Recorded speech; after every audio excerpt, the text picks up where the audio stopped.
清代乾隆20年前后，北京城经常发生怪事。什么怪事呢？就是家里有小孩的人家，往往小孩子不到1周岁都夭折了。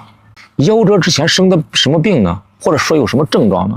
就像抽风一样，惊厥一样，跟那个症状非常像。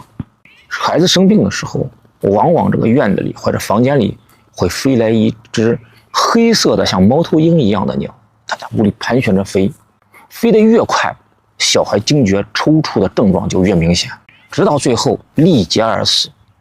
有一个姓鄂的侍卫，平时就是非常行侠仗义，也是艺高人胆大。他听说这件事情以后，就到处找这只黑色的大鸟，谁家孩子有病了，他就赶紧赶过去，要杀这只大鸟。但是往往等他去的时候，孩子已经夭折，大鸟呢也已经飞走。这一天，离他家不远的邻居家小孩子也发生了这种症状。他听说以后，拿上弓箭，立刻就跑到这一家，搭弓射箭，毫不犹豫，一箭就射中这只大鸟。大鸟受伤以后，就顺着墙就飞走了，地上呢还是血迹斑斑。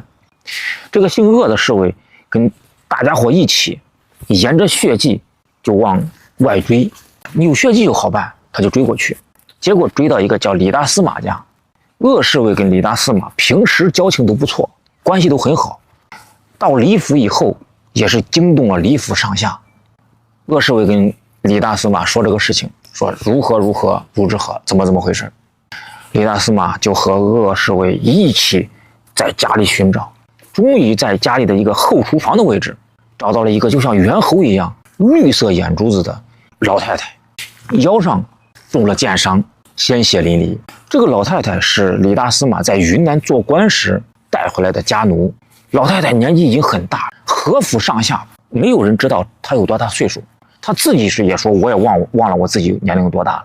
李大司马说来吧，捆起来，这个肯定不是人，是个妖怪，咱们审一审。捆起老太太以后，严刑拷打，老太太最后是受不住刑罚，就招认。她说我会念一种咒语，我念动咒语以后，就会变成黑色的像猫头鹰一样大鸟，每天晚上飞出去吃小孩子的脑子。哎，这都对上号了。他去吃小孩子脑子，在吃的过程当中，小孩子就抽搐、抽风、翻白眼，然后他就飞一圈吃一口，飞一圈吃一口，等他吃完了，这孩子也就死了。李大司马和鄂侍卫命令家人一起架起柴火，就把这老太太当场烧死了。从这件事情以后，北京城就再也没有小孩得这种病夭折了。